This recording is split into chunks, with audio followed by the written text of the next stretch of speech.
Hello students, आपका बहुत बहुत स्वागत है एमबीसी नर्सिंग क्लासेस में। देखिए, आपको पता है कि बायोकेमिस्ट्री वाली हमारी यूनिट चल रही है और उसके अंदर हम बात करते हैं बेसिकली लिपिड मेटाबॉलिज्म की बात करते हैं। लिपिड मेटाबॉलिज्म की बात कर रहे थे और लिपिड मेटाबॉलिज्म को ही आगे बढ़ाते हुए आज हम बात करेंगे लिपोप्रोटीन्स के बारे में। इसकी बात करेंगे, लिपोप्रोटीन्स की अपन यहाँ पे बात करने वाले हैं। तो देखिए, आज की वीडियो के अंदर हम बात करेंगे लिपोप्रोटीन्स के बारे में और उनके फंक्शंस के बारे में कि लिपोप्रोटीन्स क्या होते हैं, उनके फंक्शंस क्या होते हैं। देखिए, लिपोप्रोटीन के अंदर दो शब्द निकल के आ रहे हैं, एक आ रहा है लिपो और दूसरा आ रहा है प्रोटीन। लिपो जो शब्द है इसका मतलब होता है लिपिड, यानी कि यहाँ पे लिपिड होगा, और प्रोटीन्स का मतलब क्या होता है, प्रोटीन। यानी कि ये एक ऐसे मॉलिक्यूल्स हैं जिनके अंदर लिपिड्स हमें देखने के लिए मिलेगी और प्रोटीन्स हमें देखने के लिए मिलेगी। लिपिड्स भी कौन से प्रकार के लिपिड्स होंगे, तो फॉस्फोलिपिड प्रकार के फॉस्फो लिपिड्स यहाँ पे ज़्यादा अमाउंट्स के अंदर पाए जाएंगे। तो लिपोप्रोटीन्स के अंदर बेसिकली क्या है, लिपिड्स हैं, प्रोटीन्स हैं, और लिपिड्स भी कौन से हैं, फॉस्फोलिपिड्स हैं, और हम इनके फंक्शंस की बात करेंगे। तो देखिए क्या है कि lipoprotein is a biochemical assembly, यानी कि एक असेंबली है किसकी, बायोकेमिकल, क्योंकि इनकी केमिकल कंपोजिशन होती है, केमिकल रासायनिक इसमें प्रक्रिया चलती है। whose purpose is to transport hydrophobic lipid aka fat molecule in water as in blood और extracellular fluid। अब हम बात करते हैं कि लिपोप्रोटीन होती क्या है। तो हमने जब लिपिड की बात करी थी तो लिपिड के ट्रांसपोर्टेशन में हमने बात की, तो लिपिड के ट्रांसपोर्टेशन जब अपन पढ़ रहे थे तो लिपिड का ट्रांसपोर्टेशन किस फॉर्म के अंदर होता है, तो लिपिड का ट्रांसपोर्टेशन लिपो प्रोटीन्स के रूप में होता है। ठीक है, तो यदि लिपिड को वाटर के अंदर हमें ट्रांसपोर्ट कराना हो, या फिर हमारे ब्लड के अंदर ट्रांसपोर्ट कराना हो, या फिर एक्स्ट्रा सेलुलर फ्लूइड को यदि हमें ट्रांसपोर्ट कराना है, तो उस पर कौन हेल्प करता है, लिपोप्रोटीन उसके अंदर हेल्प, एक तरीके से ट्रांसपोर्टर का कार्य करते हैं। ठीक है, तो ये चीज़ हमें पता लगे कि लिपोप्रोटीन्स होते क्या हैं और उनका मेजर फंक्शंस क्या है। दूसरी हम इनके स्ट्रक्चर की बात करते हैं, तो ये एक सिंगल लेयर इनके पास फॉस्फोलिपिड की परत पाई जाती है, जिसके अंदर कोलेस्ट्रॉल धसी हुई अवस्था में रहता है, शेल बना के रखता है, कवरिंग बना के रखता है, with the hydrophilic portion oriented outward toward the surrounding water and lipophilic portion of each molecule oriented inward toward the lipid molecules with the particles। इसके हम स्ट्रक्चर की बात करते हैं। देखिए, तो लिपोप्रोटीन की बाहरी जो कवरिंग होती है, लिपोप्रोटीन की बाहरी जो कवरिंग होती है, ये बनी हुई होती है किसकी, फॉस्फोलिपिड की। ये किसकी बनी हुई होती है, फॉस्फोलिपिड की बनी हुई होती है। लेकिन इसके अंदर बहुत कम अमाउंट के अंदर, बहुत कम अमाउंट के अंदर हर एक का अलग अलग अमाउंट यहाँ पे पाया जाता है। ये क्या पाया जाता है, फ्री कोलेस्ट्रॉल यहाँ पे हमें देखने के लिए मिल जाता है। फ्री कोलेस्ट्रॉल हमें देखने के लिए मिल जाता है, जो कि इसको क्या प्रदान करता है, जो कि इसको स्टेबिलिटी प्रदान करता है, स्टेबिलिटी प्रदान करता है। ठीक है, इसके बाद हम बात करते हैं तो इसके कोर के अंदर, इसके कोर के अंदर हमें क्या देखने के लिए मिलेगा, ट्राई ग्लिसराइड हमें देखने के लिए मिलेंगे, और उनके पास भी क्या जुड़ा हुआ होगा, कोलेस्ट्रॉल वहाँ पे जुड़ा हुआ होगा। इसके बाद जो मेजर कंपोनेंट हमें यहाँ पे देखने के लिए मिलेगा, मेजर कंपोनेंट जो कि हमें देखने के लिए मिलेगा, वो मिलेंगे हमें यहाँ पे प्रोटीन देखने के लिए मिलेंगे, जो कि इसके सरफेस के ऊपर प्रेजेंट होंगे। जो कि इसके सरफेस के ऊपर प्रेजेंट होंगे, क्या होगा, प्रोटीन्स होंगे। तो हम यदि इसके स्ट्रक्चर की बात करें तो आउटर कवरिंग में हमें क्या देखने के लिए मिलेगा, फॉस्फोलिपिड देखने के लिए मिल जाएंगे। इन फॉस्फोलिपिड के बीच बीच में जो हमें येलो कलर के दिखाई दे रहे हैं, ये क्या है, फ्री कोलेस्ट्रॉल है। यदि हम इसके अंदर की तरफ चलेंगे तो अंदर की तरफ हमें ट्राइग्लिसराइड दिखाई देंगे, जो कि आपको पिंक कलर के दिखाई दे रहे हैं, और येलो कलर के आपको कोलेस्ट्रॉल एस्टर दिखाई दे रहे हैं, जो कि इसको स्टेबिलिटी प्रदान करते हैं। और इसकी बाहर की तरफ हमें क्या दिखाई देगा, बड़े बड़े से एपोप्रोटीन्स, एपोलिपोप्रोटीन्स जिन्हें कहा जाता है, प्रोटीन के ये कंटेंट हमें दिखाई देते हैं। तो ये एक लिपोप्रोटीन की स्ट्रक्चर है, और इस लिपोप्रोटीन का कार्य क्या है वो हमने देख लिया कि ये लिपिड्स को, यानी फैट को क्या करती है, ट्रांसपोर्टेशन में हेल्प करती है, चाहे उसको ब्लड के अंदर ले जाना हो या फिर इसको एक्स्ट्रा सेलुलर फ्लूइड के अंदर यदि लिपिड को ट्रांसपोर्ट करना है तो उसमें कौन हेल्प करता है, लिपोप्रोटीन्स के अंदर हेल्प करती है। अब अपन टाइप्स और लिपोप्रोटीन्स की बात कर लेते हैं कि लिपोप्रोटीन्स कितने प्रकार की होती है। हमने लिपोप्रोटीन्स का जो क्लासिफिकेशन किया है उसका बेसिस क्या बनाया है, सबसे पहले हमने उसको साइज के बेसिस पे क्लासीफाई किया है। दूसरा, हमने उसकी डेंसिटी के बेस पे, उसको डेंसिटी के बेस पे क्या किया है, क्लासीफाई किया है। तो इन दो आधार पे हमने इसको कितनी क्लासेस के अंदर क्लासीफाई कर दिया है, 5 क्लासेस के अंदर क्लासीफाई कर दिया है। इसमें पहला आता है एलडीएल। एलडीएल की फॉर्म होती है लो डेंसिटी लिपोप्रोटीन्स। डेंसिटी की बात यहाँ पे हम इस अनुपात में करते हैं कि उसके अंदर लिपिड और प्रोटीन का जो रेशियो है वो कितना है।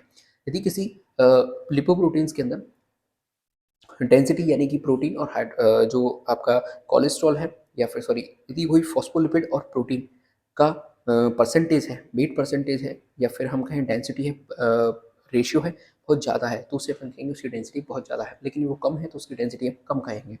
तो इसके अंदर क्या होता है, कोलेस्ट्रॉल एस्टर बहुत ज़्यादा परसेंटेज में पाए जाते हैं इसकी वेट के कंपेयर में, तो इसकी डेंसिटी क्या हो गई, ऑटोमेटिक कम हो गई, क्योंकि यहाँ पे प्रोटीन और फॉस्फोलिपिड का जो रेशियो है वो बहुत कम है। उसके बाद हम बात करते हैं HDL की, जिसे अपन हाई डेंसिटी लिपोप्रोटीन कहते हैं। इसके अंदर डेंसिटी हाईएस्ट पाई जाती है, यानी कि मैक्सिमम डेंसिटी हमें यहाँ पे देखने के लिए मिलती है, due to high protein protein ratio, ये यहाँ पे प्रोटीन नहीं आएगा, ये लिपिड आएगा, due to high lipid protein ratio.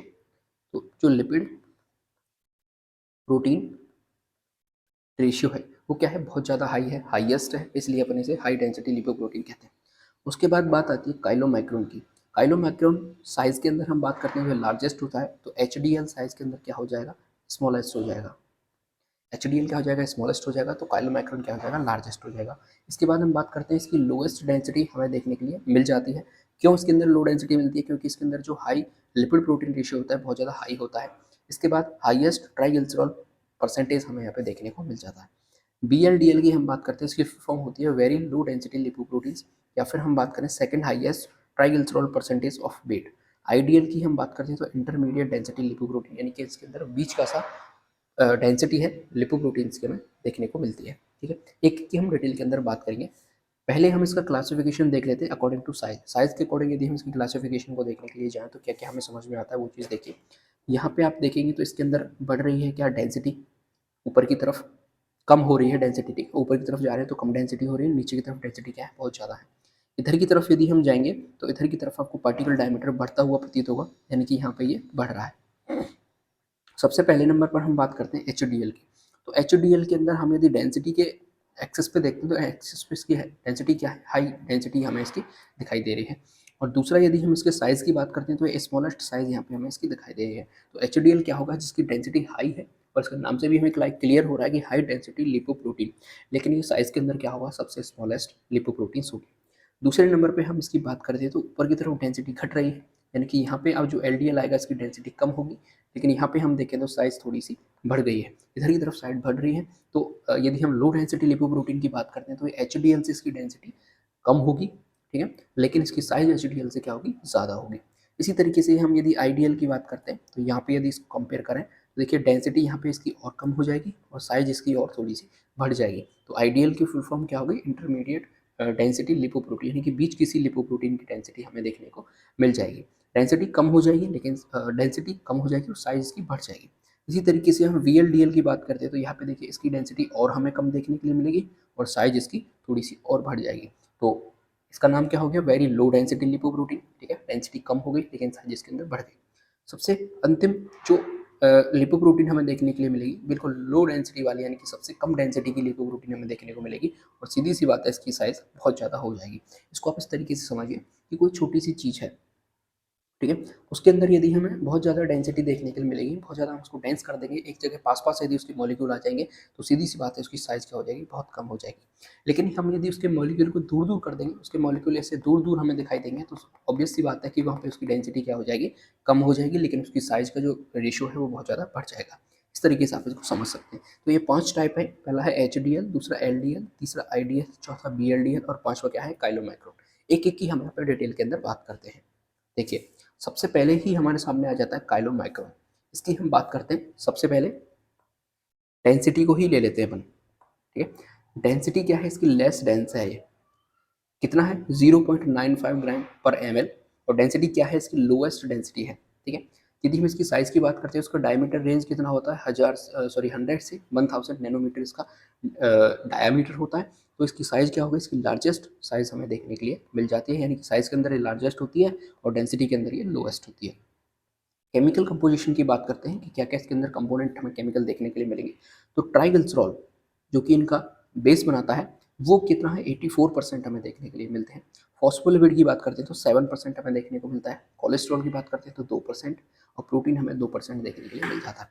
तो आप देखिए ट्राइग्लिसरॉल और फॉस्फोलिपिड का जो रेशियो है और प्रोटीन्स का जो रेशियो है उसके अंदर डिफरेंस बहुत ज़्यादा है।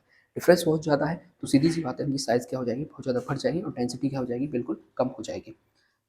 दूसरे इसके अंदर क्या इंपॉर्टेंट बात है कि इसकी जो डेंसिटी है, इसकी जो डेंसिटी है वो highest percent of lipid and lowest percent of protein, ठीक है, यानी कि लिपिड की इसके अंदर हाईएस्ट प्रतिशत है और प्रोटीन्स की क्या है इसके अंदर, लोएस्ट परसेंटेज है, लोएस्ट परसेंटेज है, ठीक है। यदि हम इसके सिंथेसिस की बात करते हैं कि जो काइलोमैक्रोन है किस बॉडी ऑर्गन के अंदर सिंथेसाइज होते हैं, तो ये इंटेस्टिनल जो म्यूकोसल सेल्स होती है, यानी जो हमारी आंत्र है, उन इंटेस्टाइन के अंदर जो म्यूकोसल सेल्स पाई जाती है उनके अंदर इनका प्रोडक्शन होता है, उनके अंदर इनकी सिंथेसिस चलती रहती है। फंक्शंस की हम बात करते हैं कि ये जो फंक्शन है बेसिकली जो लिपोप्रोटीन्स का फंक्शन होता है वो क्या करते हैं, लिपिड को ट्रांसपोर्टेशन करने का हेल्प करते हैं। लेकिन यदि हम काइलोमाइक्रोन के फंक्शन की बात करते हैं तो ये क्या करते हैं, ट्रांसपोर्ट डाइटरी लिपिड्स, ये डाइटरी लिपिड्स को ट्रांसपोर्ट करते हैं कहाँ से, गैस्ट्रो इंटेस्टिनल ट्रैक से लेके टिश्यू या फिर लीवर तक ये लेके जाते हैं। यानी कि इंटेस्टाइनल म्यूकोसल सेल के अंदर इनका प्रोडक्शन हो रहा है तो ये यहाँ पे प्रोडक्ट प्रोड्यूस होंगे। उसके बाद यहाँ पे जो भी डाइटरी लिपिड्स होंगे, गैस्ट्रो इंटेस्टिनल ट्रैक के अंदर जितने भी डाइटरी लिपिड्स होंगे उनको लेके कहाँ जाएंगे, टिश्यू के पास जहाँ उसकी नीड होगी या फिर लीवर के पास उसको लेके जाएंगे। दूसरा हम बात करते हैं तो responsible for physiological milky appearance of plasma, plasma की जो मिल्की अपीयरेंस होती है, फिजियोलॉजिकली हम बात करें जो प्लाज्मा है थोड़ा सा मिल्की अपीयरेंस, वाइट वाइट सा अपीयरेंस लेके चलता है, उसके लिए रिस्पॉन्सिबल कौन है, तो काइलोमाइक्रोन उसके लिए रिस्पॉन्सिबल माना जाता है। यदि हम इसके स्ट्रक्चर की बात करें तो आप देख लीजिए यहाँ पे हमें कितनी इसकी डेंसिटी दिखाई दे रही है, बीच के अंदर बिल्कुल भी हमें डेंस दिखाई नहीं दे रहा है, खुली खुली सी हमें चीज़ें दिखाई दे रही हैं। जैसे ये बीच के अंदर क्या है, ट्राइग्लिसराइड्स है और एम्बेडेड एपोलिपोप्रोटीन्स हमें इसके अंदर धसी हुई अवस्था में पाए जा रहे हैं। और ये क्या है, फॉस्फोलिपिड है जो कि किनारे से यानी इसकी कवरिंग बना रहे हैं, आउटर कवरिंग। तो काइलोमाइक्रोन के अंदर हमें इंपॉर्टेंट बात क्या लगी कि इसकी जो डेंसिटी है वो लोएस्ट है, इसकी जो साइज है वो लार्जेस्ट है, कंपोजिशन के अंदर लिपिड्स हाईएस्ट है और प्रोटीन्स क्या है, लोएस्ट है। सिंथेसिस कहाँ होता है इसका, इंटेस्टिनल म्यूकोसल सेल के अंदर। और फंक्शन क्या है इसके, डाइटरी लिपिड्स होते हैं उसको ट्रांसपोर्ट करते हैं कहाँ से, जीआईटी से, गैस्ट्रो इंटेस्टिनल ट्रैक से लेके टिश्यू और लीवर तक वो लेके जाते हैं। रिस्पॉन्सिबल किसके लिए है, जो प्लाज्मा की मिल्की अपीयरेंस होती है, फिजियोलॉजिकली जो प्लाज्मा हमें दिखाई देती है आंखों से, उसका मिल्की जो अपीयरेंस होता है वो किसकी वजह से होता है, काइलोमाइक्रोन की वजह से होता है। ठीक है, दूसरे नंबर पर अपन आते हैं किसके लिए, BLDL के लिए। BLDL की फुल फॉर्म क्या है, वेरी लो डेंसिटी लिपोप्रोटीन्स। यदि हम इसके डेंसिटी की बात करते हैं तो इसकी डेंसिटी होगी 0.950 से लेके 1.000 ग्राम पर ml। इसकी क्या होगी, डेंसिटी होगी, ये बहुत कम डेंसिटी है, लो डेंसिटी है। ठीक है, डायमीटर यानी कि साइज की हम बात करते हैं तो इसका 30 से लेके 80 यानी 80 नैनोमीटर तक इसकी साइज हमें देखने को मिलेगी। हम इसके कंपोजिशन की बात करें कि इसके अंदर क्या क्या केमिकल कंपोनेंट्स प्रेजेंट होंगे, तो ट्राइग्लिसरॉल जो कि इनका बेस बनाता है वो कितना होगा, लगभग 50% हमें देखने को मिलेगा। फॉस्फोलिपिड जो कि 80% देखने के लिए मिलेंगे और कोलेस्ट्रॉल 22% और प्रोटीन कंटेंट जो है 10%। अब यहाँ पे आप देखेंगे कि फॉस्फोलिपिड का जो कंटेंट है वो धीरे धीरे कम होना स्टार्ट हो जाएगा और प्रोटीन का कंटेंट धीरे धीरे बढ़ना स्टार्ट हो जाएगा। ठीक है, सिंथेसिस की बात करते हैं तो लीवर के अंदर ये सिंथेसाइज हो जाती है VLDL जो प्रोटीन है, लिपोप्रोटीन्स है। फंक्शन की हम यहाँ पे बात करें तो transport triglyceride from the liver to adipose tissue and muscles, यानी कि ये सिंथेसाइज कहाँ पर हो रहा है, लिवर के अंदर सिंथेसाइज हो रहा है। तो ये ट्राइग्लिसराइड को लेके जाएगा कहाँ से, लिवर से लेके जाएगा और एडिपोज टिश्यू तक लेके जाएगा या फिर जहाँ पे मसल्स पे, किसी भी मसल्स के अंदर जरूरत है वहाँ पे ये लेके जाएगा। एडिपोज टिश्यू के अंदर लिपिड हमारे या फिर अपना फैट है वो डिपॉजिट होता है, स्टोर होता है, मसल्स के अंदर स्टोर होता है। तो ट्राइग्लिसराइड को लिवर से लेके जाएगा, कहाँ लेके जाएगा, एडिपोज टिश्यू तक और मसल्स तक उसको लेके जाएगा। ये इसका क्या है, फंक्शन है, जो कि सिंथेसाइज कहाँ पे हो रहा है, लिवर के अंदर सिंथेसाइज हो रहा है। Transport of intercellular messenger like morphogens, जो भी हमारी बॉडी के अंदर इंटरसेल्यूलर मैसेंजर्स बनते हैं जैसे मॉर्फोजेंस होते हैं, उनको भी ट्रांसपोर्ट करने का कार्य कौन करता है, VLDL ही कार्य करते हैं, लिपोप्रोटीन्स ही कार्य करते हैं। दूसरी एक समस्या आपने डिजीज के बारे में सुना होगा, fatty liver. Fatty liver disease हो जाती है कब, occurs when triglyceride synthesis in liver is more than VLDL secretion. यानी कि यदि ट्राइग्लिसराइड का या ट्राइग्लिसरॉल का सिंथेसिस बहुत ज़्यादा मात्रा में अमाउंट में बन जाए, हमारा लिवर के अंदर बढ़ जाए एक एक बार के लिए, किससे, VLDL के सिक्रेशन से, यानी कि वेरी लो डेंसिटी लिपोप्रोटीन्स हैं वो बहुत कम सिक्रेट हो रही है, बहुत कम सिंथेसिस हो रहे हैं, लेकिन ट्राइग्लिसराइड का सिंथेसिस बहुत ज़्यादा बढ़ रहा है तो लिवर के ऊपर फैट का डिपोजिशन होना स्टार्ट हो जाएगा और हमें फैटी लिवर डिजीज होने की चांसेस बढ़ जाते हैं। ये दूसरे नंबर की प्रोटीन हो गई। यहाँ पे आप इसकी स्ट्रक्चर देख सकते हैं, ये VLDL है, ये LDL है, दोनों का कंपेयर करके यहाँ पे बताया गया है। ये आउटर जो इसकी कवरिंग है स्काई ब्लू कलर की, ये क्या है, फॉस्फोलिपिड्स हैं। इसके अंदर केंद्र में यानी कि सेंटर के अंदर ट्राइग्लिसराइड प्रेजेंट है, कोलेस्ट्रॉल के एस्टर बीच के अंदर प्रेजेंट है, लेकिन बाहर की तरफ धसी हुई अवस्था में यानी एम्बेडेड क्या है, फ्री कोलेस्ट्रॉल है। ठीक है, और प्रोटीन्स के जो कंटेंट आपको यहाँ पे दिखाई दे रहे हैं बैंगनी कलर के, ये कौन से हैं, एपोलिपोप्रोटीन V100 यहाँ पे प्रेजेंट है। और ये क्या है, चेंजेबल एपोलिपोप्रोटीन्स है, जो कि अलग अलग प्रकार की अलग अलग नाम वाली एपोलिपोप्रोटीन्स यहाँ पे प्रेजेंट है। दोनों की साइज के अंदर आप देख लीजिए कितना ज़्यादा डिफरेंस है। आगे हम बात करते हैं IDL की, तीसरे नंबर पर अपन आ चुके हैं, IDL की यहाँ पे बात करते हैं। तो इंटरमीडिएट डेंसिटी लिपोप्रोटीन, यानी कि इनकी जो डेंसिटी होगी बीच की सी होगी, ना बहुत ज़्यादा होगी ना बहुत कम डेंसिटी हमें देखने को मिलेगी। तो इनकी डेंसिटी होगी, डेंसिटी इज बिटवीन 1.006 से लेके 1.019 ग्राम पर ml के अराउंड की डेंसिटी हमें देखने को मिल जाएगी। साइज की बात करते हैं, डायमीटर रेंज की बात करते हैं तो 25 से लेके 50 नैनोमीटर तक साइज हमें देखने को मिलेगी। केमिकल कंपोजिशन की हम जरा यहाँ पे बात करें तो ट्राइग्लिसरॉल है वो 31% होंगे, फॉस्फोलिपिड 22% होंगे, प्रोटीन्स कितने होंगे 18% प्रोटीन हमें यहाँ पर देखने को मिल जाएंगे। सिंथेसिस की बात करते हैं कि इसका सिंथेसिस किस प्रकार से होता है, तो degradation of VLDL and somewhat similar to LDL, यानी कि ये बनता कैसे है, तो जब VLDL डिग्रेड होना स्टार्ट हो जाता है तो वहाँ पे इंटरमीडिएट डेंसिटी लिपोप्रोटीन का प्रोडक्शन स्टार्ट हो जाता है या उससे इसका प्रोडक्शन होता है, सिंथेसिस होता है। इसके बाद बात करते हैं कभी कभी ये हमें देखने को मिल जाता है LDL की जैसे भी देखने को मिलता है, यानी उसके कुछ फंक्शंस हैं या फिर हम कहें सिंथेसिस हैं, कंपोजिशन है, वो कैसे LDL के जैसे भी देखने को मिलते हैं। हम इसके फंक्शंस की बात करते हैं कि आइडियल का फंक्शन क्या होता है, तो it enable fats and cholesterol to move within the water waste solution of the blood stream, यानी कि ब्लड स्ट्रीम के अंदर जो फैट मॉलिक्यूल्स हैं या कोलेस्ट्रॉल के मॉलिक्यूल हैं उनको वाटर वेस्ट सॉल्यूशन के अंदर ट्रांसपोर्टेशन करने का, मूव करने में कौन हेल्प करता है, आइडियल यानी कि इंटरमीडिएट डेंसिटी लिपोप्रोटीन हेल्प करती है। दूसरी बात करते हैं, this type of lipoprotein is not usually present in the blood when fasting, जब भी हम फास्ट करते हैं, व्रत अपन रखते हैं, तो ये लिपोप्रोटीन नॉर्मली यूजुअली हमें अपने ब्लड के अंदर देखने को नहीं मिलता है।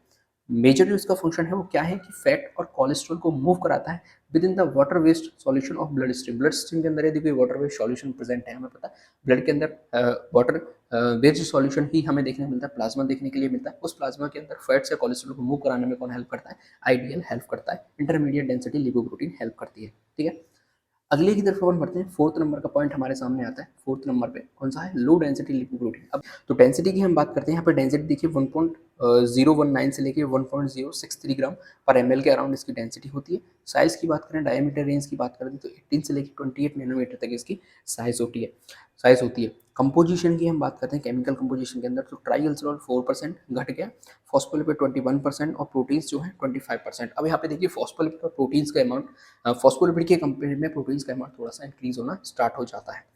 फंक्शंस की हम यहाँ पे बात करते हैं तो transport cholesterol from the liver to cells where it is use in membrane और the synthesis of steroid hormone blue pathway, यानी कि इसका फंक्शन क्या है, एलडीएल का। एलडीएल कोलेस्ट्रॉल को ट्रांसपोर्ट करता है लीवर से उस सेल के लिए जहाँ पे उसकी यूज़ होती है।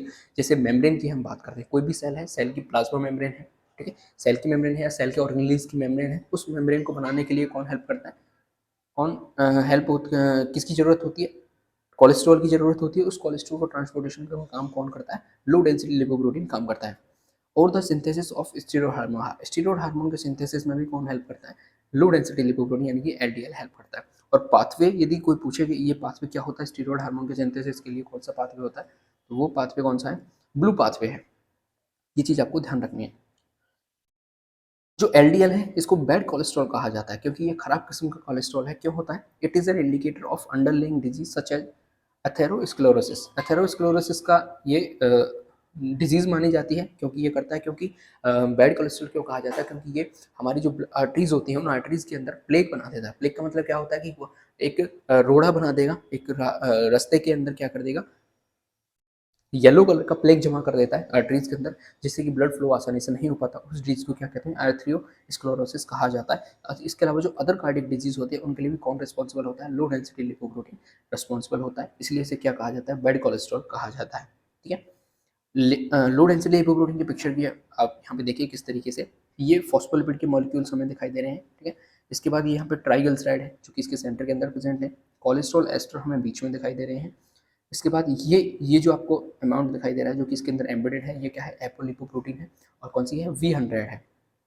ठीक है, अब आगे अपन फिफ्थ नंबर की बात करते हैं, HDL की हाई डेंसिटी लिपोप्रोटीन, जिसे अपन कहते हैं शॉर्ट के अंदर HDL। ठीक है, अब यहाँ पे क्या होगा, डेंसिटी बहुत ज़्यादा बढ़ती जाएगी तो साइज ऑटोमेटिक क्या होगी, कम हो जाएगी। यदि डेंसिटी की बात करते हैं तो उसकी डेंसिटी होती है 1.063 से लेके 1.121 ग्राम ml, यानी कि डेंसिटी क्या है, बहुत ज़्यादा हाई है। डायमीटर रेंज यानी कि साइज़ की बात करते हैं तो 5 से 12 नैनोमीटर, यानी कि साइज़ क्या हो गई, बिल्कुल स्मॉलेस्ट हो गई, कम साइज़ हो गई। ये मोस्ट अबंडेंट लिपोप्रोटीन है, यानी कि यदि हम अपनी बॉडी के अंदर बात करें तो सबसे ज़्यादा मात्रा में कौन सी लिपोप्रोटीन पाई जाती है, तो यही लिपोप्रोटीन सबसे ज़्यादा मात्रा में पाई जाती है। कंपोजिशन की बात करते हैं, ट्राइग्लिसरॉल लगभग 8%, फॉस्फोलिपिड 29% और प्रोटीन्स कितने हो गए, 33% हो गए। यानी कि प्रोटीन का अमाउंट अब धीरे धीरे बढ़ना स्टार्ट होगा और लास्ट में जाके कितना हो जाएगा, 33% हो जाएगा। अब यहाँ पे प्रोटीन बहुत ज़्यादा अमाउंट में है, यानी कि यहाँ पे हमारे लिए अच्छी बात है, तो इसको अपन गुड कोलेस्ट्रॉल कहते हैं। इसके फंक्शंस की हम यहाँ यदि बात करते हैं कि इसका फंक्शन क्या होता है, तो इसका फंक्शन होता है बैड कोलेस्ट्रॉल को कोलेस्ट्रॉल को रिमूव करना, ठीक है। ये बहुत बैड कोलेस्ट्रॉल को नहीं, खराब कोलेस्ट्रॉल जो था एलडीएल जो था उसको हमारी बॉडी से रिमूव करने में हेल्प करता है, उसको हटाने में हेल्प करता है। High concentration of this lipoprotein healthier blood vessels and lower risk of atherosclerosis. ये हमने पिछली स्लाइड में बात करी। एथेरोस्क्लेरोसिस क्या होता है कि हमारी ब्लड जो आर्टरीज हैं उनके अंदर प्लेग जमा करा देता है, जिससे कि ब्लड फ्लो में प्रॉब्लम क्रिएट होती है, तो उस चीज़ के रिस्क को ये कम करता है और ब्लड वेसल्स से उनको हेल्दी बनाने के रखता है। यदि इसकी कंसंट्रेशन बहुत ज़्यादा हाई होगी तो ये जो एलडीएल है उसकी मात्रा को ऑटोमेटिक कम करके रखेगा। ये एचडीएल यानी कि हाई डेंसिटी लिपोप्रोटीन की बात थी। अब अपन डिजीज़ की बात कर लेते हैं कि एथेरोस्क्लेरोसिस बेसिकली होता क्या है। जैसे कि ये आप देख पा रहे हैं इस पिक्चर के अंदर, ये ब्लड वेसल्स है, ठीक है। ये ब्लड वेसल्स है। इस ब्लड वेसल्स के अंदर आप देखिए ये जो येलो कलर का आपको दिखाई दे रहा है, ये येलो कलर का दिखाई दे रहा है, ये प्लेग है, ठीक है? ये प्लेग है, ये क्या है, प्लेक है। तो ये क्या करता है, देखिए ब्लड वेसल्स की जो लाइनिंग है उस लाइनिंग को क्या कर दिया इसने, थिन कर दिया, ठीक है। बहुत पतली ये लाइनिंग हो गई। अब यहाँ से ब्लड फ्लो जो है वो ठीक प्रकार से नहीं हो पा रहा है, यहाँ पे जाके ब्लड फंस गया है, कंप्लीटली ब्लड फ्लो नहीं हो पा रहा है। तो क्या होता है वो चीज़ देखिए। Arteriosclerosis the most common disease of the arteries, the term means hardening of the arteries, ठीक है। यानी कि जो आर्टरियोस्क्लेरोसिस है वो क्या है, कॉमन डिजीज है आर्टरीज के लिए, और इसका मतलब क्या होता है, टर्म की मीन क्या होती है, हार्डनिंग ऑफ आर्टरीज, यानी आर्टरीज क्या हो जाती है, हार्ड हो जाती हैं। हार्ड किस वजह से हो जाती है, क्योंकि उनके अंदर क्या जम गया, प्लेग जम गया है। Arteriosclerosis is a specific type of arteriosclerosis, but the term are sometimes used interchangeably. यानी कि जो arteriosclerosis है उसका ही एक स्पेसिफिक टाइप है क्या, arteriosclerosis, लेकिन कई बार ये दोनों टर्म्स हैं एक दूसरे में इंटरचेंज कर ली जाती है। The change consist of accumulation of lipid, यानी कि अब अपन बात करते हैं प्लेग के अंदर बेसिकली होता क्या है। तो कई बार क्या होता है कि जो लिपिड्स का एक्यूमुलेशन हो जाएगा बॉडी के अंदर, या फिर कैल्शियम का एक्यूमुलेशन हो जाएगा, ब्लड कंपोनेंट्स वहाँ आके जमा हो जाएंगे, कार्बोहाइड्रेट्स वहाँ के जमा हो जाएंगे, या फिर फाइब्रस टिश्यू आके वहाँ पे जमा हो जाते हैं। कहाँ पे, इंटीमिनल इंटीनल लेयर्स ऑफ आर्टरीज, यानी आर्टरी की जो इंटीमिनल लेयर्स है उसके अंदर कई बार लिपिड्स का, कैल्शियम का, ब्लड कंपोनेंट्स का, कार्बोहाइड्रेट्स का, या फिर फाइब्रस टिश्यू का एक्यूमुलेशन स्टार्ट हो जाता है, यानी कि जमा वहाँ पे स्टार्ट हो जाता है।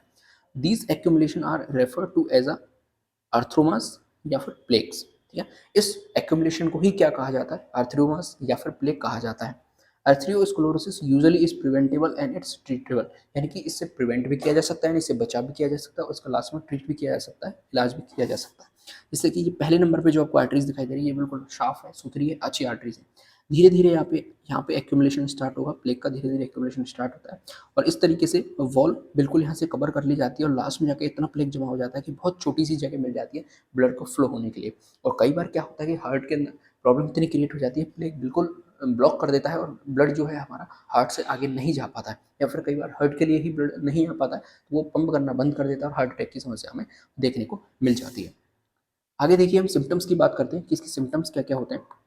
तो सिम्टम्स में देखिए, most symptoms of arteriosclerosis do not show until a blockage occurs, यानी कि कई बार जो अर्थरियोस्क्लेरोसिस के जो सिम्टम्स है वो हमें दिखाई ही नहीं देते। मोस्ट सिम्टम्स तो ऐसे होते हैं जो हमें दिखाई नहीं देंगे जब तक कंप्लीटली ब्लॉकेज वहाँ पे नहीं हो जाएगा, लेकिन फिर भी कुछ कॉमन सिम्टम्स होते हैं। वो कौन कौन से हैं, सबसे कि चेस्ट पेन, यानी चेस्ट के अंदर पेन होना स्टार्ट होगा सबसे पहले। फिर उसके बाद pain in leg, arms and anywhere as the arteries is block, सबसे पहले पैर के अंदर पेन होना स्टार्ट होगा, या फिर हमारे हाथ के अंदर पेन होना स्टार्ट होगा, या फिर कहीं भी जहाँ की आर्टरीज ब्लॉक होगी वहाँ हमें पेन देखने के लिए मिलेगा सबसे पहले। शॉर्टनेस ऑफ ब्रीथ, यानी कि सांस धीरे धीरे आएगी, कम मात्रा के अंदर आएगी। फटीग, यानी कि हमेशा थकान हमें महसूस होगी, कमजोरी हमें महसूस होगी अपनी बॉडी के अंदर। Confusion if the blockage affect circulation of the brain, यानी कि यदि ब्रेन का सर्कुलेशन ब्लॉक हो गया है, ब्रेन की कोई आर्टरी जैसी ब्लॉक हो गई है जहाँ ब्रेन तक फ्लो जाता है, तो वहाँ पे हमें कन्फ्यूजन क्रिएट हो जाएगा, हमें पता नहीं लगेगा कि हम कहाँ हैं कहाँ पे हैं, तरीके से प्रॉब्लम हमें हो जाएगी। Muscle weakness in the legs from lack of circulation, कई बार मसल्स के अंदर वीकनेस हो जाएगी, लेग्स की जो मसल्स होती हैं उनके अंदर वीकनेस हमें देखने को मिलेगी, क्योंकि वहाँ पे कंप्लीट जो ब्लड फ्लो है वो नहीं हो पा रहा है। अब हम इसकी यदि क्योर की बात करें, प्रिवेंशन की, तो कई तरीके ऐसे हैं जिनसे उस प्लेग को हटाया जा सकता है, रिमूव किया जा सकता है, यानी कई बार इसको, या फिर हम बात करें इसको कई बार बाईपास सर्जरी करके भी ठीक किया जा सकता है। तो एक तरीके से ये प्रिवेंटेबल है, यानी बचाव भी किया जा सकता है। आप अच्छी डाइट लीजिए, खाने के अंदर जो कोलेस्ट्रॉल है यानी कि जो तेल है, खराब तेल की मात्रा है उसको कम कर दीजिए, हेल्दी डाइट लीजिए। इसके अलावा आप कुछ एक्सरसाइज वगैरह करते रहिए तो उससे इसको प्रिवेंट किया जा सकता है। और यदि हम ठीक करने की बात करें तो बहुत सारे इसके इलाज भी डॉक्टर यानी मेडिकल के अंदर प्रेजेंट है फिलहाल के टाइम पे। तो इस तरीके से हमने लिपोप्रोटीन को आज कंप्लीट कर लिया। अगर आपको वीडियो अच्छी लगी है तो वीडियो को लाइक जरूर कर दें, ठीक है, चैनल को सब्सक्राइब कर दें और दोस्तों के साथ वीडियो को शेयर कर दें, ठीक है। देश से प्यार करें, माता पिता से प्यार करें। जय हिंद।